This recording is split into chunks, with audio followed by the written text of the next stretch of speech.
네, 안녕하세요. 통합사의 한국사 강사 이용욱입니다. 자, 이번 숙명여고 통합사의 한국사 1학기 중간고사 총평 영상 시작하도록 하겠습니다. 제목을 일단 이렇게 짓긴 했는데 왜 1등급은 정해져 있을까? 이번 숙명통사 한국사의 전반적인 난이도는 통합사회 같은 경우는 조금 생각보다 쉬웠고요. 한국사 같은 경우는 생각보다 많이 어려웠던 걸로 예상이 됩니다. 간단하게 제 소개 좀 말씀을 드리면은 이게 통합사회 한국사 지금 가르친 지 한 이 정도 됐고요. 지금 대치다원에서는 지금 숙명여고랑 좀 진선여고를 담당하고 있습니다. 일단 자세한 QR코드, 제가 디테일한 QR코드 그 총평 같은 경우는 PPT 안에서 이제 영상 안에 모든 거를 제가 말씀드리긴 좀 어렵기 때문에 구체적인 건 QR코드로 제가 블로그에다 어제 적어놨기 때문에 이런 거 좀 참고해 주시면 좋을 것 같고요. 숙명 통사 관련해가지고 좀 말씀을 드리면 크게 세 타입이죠. 1사, 지리, 윤리 이렇게 세 문항, 20문항, 7문항 이렇게 구성이 되어 있습니다. 아무래도 이 단위수 같은 경우는 한 단위, 두 단위, 한 단위다 보니까 1사 파트는 세 문항, 실제로도 시험 범위 양이 좀 적었고요. 그 다음에 이제 가장 하이라이트라고 할 수 있는 지리 문항이 20문항씩이나 출제가 되었습니다. 근데 그렇다고 해서 여기가 상당히 좀 많이 어렵게 나올 줄 알았는데 생각보다 많이 쉽게 나왔었다 이렇게 말씀을 드릴 수 있고요. 그 다음에 윤리는 7문항. 작년까지는 윤리라는 과목이 통합사회 안에 없었는데 숙명에서는요. 이제 올해 추가가 되셔서 윤리가 한 타임이 들어갔습니다. 7문항이 나왔습니다. 그래서 이런 식으로 일단 구성이 되어 있습니다만 좀 디테일한 얘기를 좀 말씀드리면은 내용이 생각보다 일반사회부터 1번부터 3번까지 말씀드린 거예요. 내용이 생각보다 적었습니다. 결론부터 말씀드리면 3번 문항을 좀 생각보다 많이 들으셨는데 교과서를 솔직히 말씀드리면 좀 꼼꼼하게 봤으면은 맞출 수 있는 문항이라고 생각이 드는데 제가 이제 수업 들었던 친구도 생각보다 이 3번 문항을 좀 이렇게 어려워하시더라고요. 다른 거는 다 웬만하면 다 괜찮게 보셨는데 이게 사실 교과서에 나와 있는 내용이거든요. 제가 이제 제 교재에 나와 있는 거를 좀 갖고 왔는데 이게 이제 말씀드렸던 한국인의 여가 시간과 관련된 지도에 관한 내용입니다. 이게 공간적 관점이고요. 그 다음에 여기 봐보시면 공영자전거 운영 제도에 관한 얘기가 나옵니다. 제도. 이게 이제 지리를 갖다 놨다고 해가지고 이거를 공간적 관점으로 좀 오해하시는 분들이 생각보다 많았는데 이걸 제가 수업할 때 사실 직보 때 말씀을 드렸어요. 이거는 지도가 나왔다라고 해서 공간적 관점이 아니라 여기 공영자전거 제도와 관련된 얘기다 보니까 사회적 관점에 해당이 된다. 근데 이게 이제 시험 문제 그대로 나왔습니다. 여기 위에 보시면은 이게 공영자전거 운영 사회적 관점이고 이게 공간적 관점인데 상당히 많은 친구들이 을은 다 맞췄는데 병이 있죠, 병. 병이 이제 공간적 관점으로 제시됐다라고 얘기되는데 이거는 말씀드렸다시피 사회적 관점과 관련된 내용이었어요. 생각보다 이 문항에 대해서 좀 많이 틀렸는데 이거는 교과서의 맨 마지막 부분에 한 번 더 보기, 추가적으로 더 보기 맨 마지막 장에 있어요. 안 봤단 얘기죠, 이 부분은요. 그래서 교과서에 있는 거 꼼꼼하게 좀 잘 봤으면 사실 충분히 맞출 수 있는 문항인데 조금 아쉽습니다. 그래서 교과서 일단 기본적으로 꼼꼼히 봐줬으면은 일반사회는 사실 큰 문제는 없었을 거라고 생각이 들어요. 여기서 은근히 많이 틀렸다라는 거죠. 그렇죠? 그래서 이거 하나 말씀을 드리고요. 그 다음에 이제 지리입니다. 문제가 생각보다 많이 쉬웠습니다. 좀 생각보다 쉬웠어요. 사실 제가 이제 숙명 이번에 지리 담당하면서 애들한테 이제 뭘 줬냐면 최근 3년치 세계지리 문항뿐만 아니라 수능특강 문항, 올해 나왔던 수능특강 문항을 편집해가지고 아이들한테 고1 수준에 맞춰서 다 드렸어요. 합치면 한 150문제 정도 됐거든요.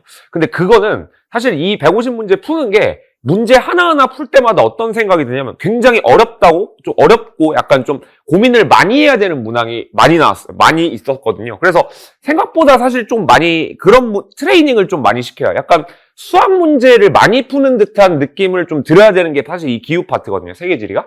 생각보다 쉬웠습니다. 살짝 좀 애들한테, 애들을 살짝 좀 많이 괴롭혔거든요. 사실 그런 부분을 좀 많이 배워야 된다. 근데 생각보다는 좀 쉽게 나왔습니다. 학교 프린트 다 외우는 거는요, 기본입니다. 프린트 외우는 건 다 기본이고요. 학교, 그 다음에 좀 약간 좀 팁 말씀드리면 수업 필기 있죠. 이게 프린트에는 없는데, 필기나 PPT에 있는 내용이 출제가 되는 게 있었어요. 대표적으로 이제 고기습 곡단지, 신기습 곡단지 이런 부분인데, 이 내용 파트를 조금 여러분들이 어떻게 하셔야 된다? PPT만, 이건 기본적으로 이건 기본이긴 한데, 학교 수업 열심히 들으셔야 돼요. PPT만 학원 갖고 와가지고 그냥 이렇게 저 주고 한다고 하는데, 제 수업 듣는 애들 같은 경우는, PPT를 사진을 하나하나 다 찍어 왔어요. 그래서 사실 그거 같은 경우는 제가 이제 좀 자료를 만들어가지고 상당히 좀 많이 아이들한테, 줌으로 인해서 도움을 많이 받았다라고 얘기했습니다. 이번엔 심화 문제를 안 풀었어도 맞출 수 있는 문항이 다수이긴 했어요. 그럼 이거는 바꿔서 얘기하면 뭔 말일까요? 당연히 기말고사 때는 심화 문제를 풀어야지만 풀 수 있는 문항들이 많이 나온다는 얘기예요. 왜 그럴까요? 이번 중간고사 1등급 컷이 제가 볼 때는 거의 하나 틀리거나 아니면 거의 100점에 가까운 수준일 정도로 생각보다 쉽게 나와요. 숙명 애들은요, 제가 항상 말씀드려요. 우리가 일반적으로 아는 전교 1등이라고 하는 애들이 전교 100등까지에 있는 애들이 다 전교 1등처럼 공부를 해요. 그러니까 당연히 1컷이 100점이 나올 수도 있는 학교라는 말이죠. 자, 디테일한 내용 한번 보도록 할게요. 이 내용입니다. 고기습곡단지와 신기습곡단지, 이게 PPT나 필기에는 없었거든요. 이건 제 교재를 갖고 왔는데, 사실 이 고기습곡단지나 신기습곡단지를 프린트에는 안 넣어놨어요. 근데 학교 선생님이 이제 수업할 때 이거 PPT에 이거 적어야 돼, 이거 사진 찍든가 뭐 해야 돼 했는데, 이거 그대로 똑같이 나왔습니다. 그래서 이런 부분 같은 경우는 좀 사실 학교 수업 굉장히 열심히 듣고, 그다음 문제 같은 경우는 사실 그렇게 어렵진 않거든요. 그래서 이런 부분 하나 좀 봐주시면 될 것 같고, 나머지 기후 파트 부분은요, 어렵지 않았습니다. 충분히 좀 프린트 꼼꼼하게 외웠으면은 다 맞출 수 있는 문항이라고 생각이 듭니다. 그래서 제가 수업할 때는 심화 문제를 푸셔야 돼요. 약간 수능 특강 수준부터 이제 제 컨텐츠인데 4단계 문제, 이제 퍼블리싱이라고 해서 제가 이제 4단계 고난도 문제라는 걸 아이들한테 줬던 문항입니다만, 사실 이거 문제 푸는데 애들이 굉장히 힘들어했어요, 사실은요. 그래서 여기 있는 수능 기본 문제부터 시작해서 3년치 수능 문제까지 조금 쉬운 거, 고1 수준에 맞게 조금 가공을 해가지고 아이들한테 드렸는데, 이 정도까지 공부를 하셔야지 기말고사 때는 제가 볼 때는 좀 더 좋은 점수를 가지지 않을까 싶습니다. 이렇게 말씀드리고요. 그 다음에 이제 윤리입니다. 윤리는 작년에 숙명에는 없었던 통사 신생 과목이에요. 작년까지는 그냥 통사 A, 통사 B, 지리 선생님, 1사 윤리 선생님이 한 타임으로 이렇게 두 타임으로 들어갔는데, 올해 처음으로 윤리라는 과목이 생겼어요. 그래서 작년까지 이제 기출을 보시면은 윤리 문제가 다 쉬웠을 거예요. 그렇죠? 그냥 교과서 수준이었는데, 이제 아무래도 좀 윤리를 좀 키우시다 보니까 조금 난이도가 이제 어떻게 나올까 상당히 좀 궁금했거든요. 근데 이제 기본적으로 프린트는 기본적으로 이해하고 암기해야 되고, 약간 이제 심화 문제를 조금 풀어보셨어야 됐을 거예요. 뭐 레오폴드 사상가라든가 아니면은 뭐 특히 칸트가 아니죠, 죄송합니다. 베이컨이랑 데카르트, 이 세 사람 정도는 여러분들이 기본적으로 문제를 많이 풀어봤어야지 좀 풀 수 있는 문제, 깊게 이해한 후 문제를 적용하셨어야 돼요. 그래서 프린트는 일단 기본적으로 외우시고 어떤 사상인지 이해를 하신 다음에 문제를 적용해 왔으면 좋은 문제가 나오지 않았을까 싶습니다. 자, 이건 숙명여고 나왔던 프린트 내용이에요. 실제 프린트 내용인데, 여기서 레오폴드의 야생화와 명금이 그런 예이다, 얘네들은 경제적 가치가 없다, 생각보다 적다, 이런 내용이 이제 들어가 있어요. 사실 이 내용이 상당히 좀 중요하다고 제가 빨간색 파트로 이제 표시를 했는데, 이 부분이 이제 그대로 시험 문제 나왔죠. 야생화와 명금이 그런 예이다라고 돼 있죠. 그래서 이 사상과 이 디귿선지가 있죠. 경제적 가치가 없거나, 그쵸? 어려운 경우가 많다, 이런 얘기가 나와 있습니다. 그래서 애들이 이걸 보고 이제 디귿선지를 보고 이제 별표를 쳐놨죠. 약간 이게 맞나? 왜냐면 약간 헷갈리는 부분이거든요. 경제적 가치가 없다라는 게 맞나? 이 사상가가 했던 말 그대로 나왔습니다. 그래서 프린트에 나와 있는 내용을 좀 깊게 좀 이해를 하죠. 그냥 무지성으로 외운다는 느낌보다 이 사상가가 대체 이런 얘기를 왜 했을까라는 부분을 조금 더 이해하신 다음에 적용을 했으면은 문제가 쉽게 풀렸을 것 같아요. 제가 결론적으로 말씀드리면은 이 통사 윤리 파트도 이제 올해 처음 나오시다 보니까 윤리 전공하시는 선생님이 출제를 하신 것 같아요. 이 문맥이나 뉘앙스 같은 걸 보면은 그 선생님이 진짜 1사 전공이신지 윤리 전공이신지 알 수 있거든요. 윤리 전공하신 선생님이 맞으시는 것 같아요. 그래서 제가 볼 때는 기말고사 때도 조금 더 난이도가 높여서, 왜 이 단어는 이제 행동 파트가 있거든요. 아무래도 통사가 이제 이 부분 좀 범위가 좀 적었습니다. 이렇게 말씀드리고, 마찬가지 이것도 윤리 사상을 좀 많이 풀어보셨어야 됐어요. 그쵸? 이것도 많이 풀어보면은 도움이 됐을 거예요. 사실 이번 문제 같은 경우는 1컷이 사실 100점이라고도 저는 100점이라고도 해서 사실 이상하진 않을 거예요. 하나 틀리거나 100점인데 그 정도로 애들이 열심히 공부해요. 숙명 애들 보면은 진짜 열심히 공부해요. 시험 끝나고도 간혹 있는데 시험 끝나고도 공부하는 친구들이 있단 말이에요. 그러니까 100점이 안 나올 수 없는 거야. 근데 이 학교는 특징이 항상 첫 번째는 쉽게 내, 극과 극입니다. 어떤 때는 엄청 쉽게 내고요. 어떤 때 그 다음 때는 엄청 어렵게 내요. 근데 귀신같이 변별이 됩니다. 귀신같이 변별이 되다 보니까 여러분들이 중간고사 때 좀 잘 봤다고 해서 기말고사 때 또 흐트러져가지고 다 무너지는 경우 있거든요. 그래서 기말엔 확실히 변별이 될 거다. 중간에 당연히 쉬었으니까 기말에는 어려울 거다, 이렇게 말씀을 드리고요. 자, 그 다음에 이제 한국사입니다. 한국사도 총평을 제가 여기다 올려놨습니다. 블로그를 보시면은 QR코드 찍으면 제가 디테일하게 어떻는지 좀 말씀을 드릴 수 있을 것 같고요.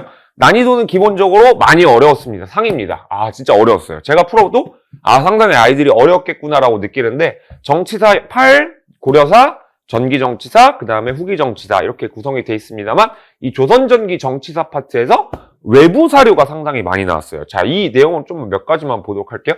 제가 수업할 때 좀 어떻게 애들한테 수업을 했냐면은, 교과서에 있는 모든 줄을 어떻게 했냐면, 이게 한 소단원당 130개 문장이 나와요. 한 소단원당. 이 4개 소단원이죠. 지금 하나, 둘, 5개 소단원이죠. 그럼 곱하기 5 하면은 거의 한 700문장에서 800문장이 나오거든요. 교과서 시험 범위가. 이 800문장을 어떻게 하냐면 다 OX 퀴즈로 만들었어요. 하나하나 다. 그래서 아이들이 이걸 어떻게 하냐면 뭐가 틀렸는지 다 찾아내는 작업을 했거든요. 이 부분이 상당히 좀 아이들이 굉장히 좀 좋아했던 콘텐츠 중에 하나예요. 왜냐면은 어떤 부분에서 틀릴지 몰라요. 문장 하나하나가 다 함정이 숨겨져 있기 때문에 그 함정을 좀 트레이닝 시키는 작업을 좀 많이 시켰어요. 그래서 그 다음에 이제 교과서 같은 경우는 이 그림 같은 거, 교과서에 있는 사료 같은 거, 이런 것들도 다 이제 콘텐츠를 만들었는데, 실제로도 시험 문제가 이제 비슷하게 약간 이제 숙명에서 나오는 이런 식의 훈련을 하다 보면은, 당연히 교과서는 아이들은 90%는 디폴트로 완성이 됐을 거예요. 근데 문제는 뭐냐면은, 여기 이따 말씀드렸죠. 외부 사료가 있었어요. 외부 사료. 외부 사료에 대한 대비를 조금 하셔야 되는 게 굉장히 중요하단 말이에요. 근데 이 외부 사료와 관련된 얘기는, 사실 이제 아이들한테 제가 항상 얘기하거든요. 이 외부 사료를 니네들이 모르는 게 나오는 게 아니라 너네들이 아는 시험 범위에서 언어적으로 이걸 추론하고 키워드를 잡아서 그 사건이 뭔지가 나온다. 학교 선생님들이 너네들한테 안 가르쳐준 걸 낼 수 없다니까요. 그럼 문제가 생겨요. 선행학습법으로 걸려가지고요. 그렇기 때문에 가르쳐준 부분에서 이거를 여러분들이 추론을 하셔서 문제 푸는 거예요. 그러니까 절대로 당황하면 안 된다는 얘기를 거듭 말씀드리고 싶어요. 한국사 같은 경우는 외부, 내가 처음 보는 지문인데? 그런 얘기가 나오는 게 아니라, 여러분 영어 문제 많이 푸잖아요. 영어 모의고사 풀 때도 처음 보는 지문이 나오잖아요. 똑같은 거예요, 한국사도. 근데 여러분들이 아는 사료가 분명 아는 내용인데, 사료를 보면 니네가 아는 거예요. 그래서 당황하지 말라. 아마 아이들이 이것 때문에 좀 당황을 했을 것 같아요. 이 얘기 하나 말씀을 드리고요. 자, 그럼 디테일하게 어떤 문항이 나왔는지. 이거 숙명에서만 볼 수 있는 좀 특징적인 건데, 있는 대로 고른 것의 개수, 이런 게 이제 제일 애들을 괴롭혀요. 개수. 그러니까 보통은 이제 다른 학교는 여기서 옳은 것을 고른 것은 기역, 니은, 기역, 디귿, 뭐 디귿 이렇게. 여기는 이 학교는 이게 아니라 옳은 것의 개수를 구하는 거예요. 그렇죠? 이게 이제 제일 변별력을 나누는 가장 핵심적인 부분이고요. 그 다음에 이제 두 번째, 항상 이런 거죠. 다음 시기 순으로 나열할 때 세 번째, 항상 매년 한 3문제씩 나오는 문제죠. 그렇죠? 뭐 훈련도감 설치, 대동법 처음 실시, 탕평비 성균관, 이것도 근데 약간은 좀 쉬웠던 문제긴 해요. 근데 이게 전근대사니까 약간 이제 우리나라 역사가 5,000년 역사 중에 4,800년 역사가 여기 다 때려박았다는 거야. 1, 2단원이. 그러니까 여기는 이제 연도가 그렇게 의미가 사실 없을 정도로 애들이 자꾸 막 연도자료 주는데 연도자료 주긴 했거든요. 근데 내가 애들한테 연도자료 주면서 얘기했어요. 그렇게 막 디테일하게 외울 필요 없다. 그냥 순서만 알면 된다. 그 얘기 말씀드려요. 근데 1학기 기말고사 때부터는 연도를 디테일하게 외우셔야 돼요. 왜냐면은 뭐 예를 들면 일제강점기에 1925년 거기 사건이 몇 개 나오면 6개 사건이 나와요.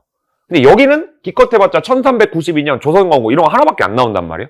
그래서 조금 기말고사 들어갔을 때는 디테일하게 공부할 필요가 있다. 이 얘기 하나 말씀을 드릴게요. 그리고 외부 사료가 굉장히 중요하다. 외부 사료 볼 때는 당황하지 마라. 이 얘기 하나 말씀을 드리고자 합니다. 자, 숙명은 제가 이제 5월 14일 날 제 수업 간단하게 소개만 말씀드릴게요.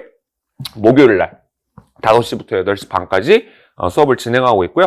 수업은 원래 보통 학원 시간표 6시로 나가는 경우가 있어요. 근데 제가 아이들이 이제 학교에 3시쯤 끝나요. 3시에서 4시쯤 끝나는데 일찍 불러가지고 8시 반에 끝나고 중간에 이제 끝나고 클리닉을 같이 진행을 하고 있습니다. 그래서 원하는 친구 남아서 같이 수업을 진행하고 있고요.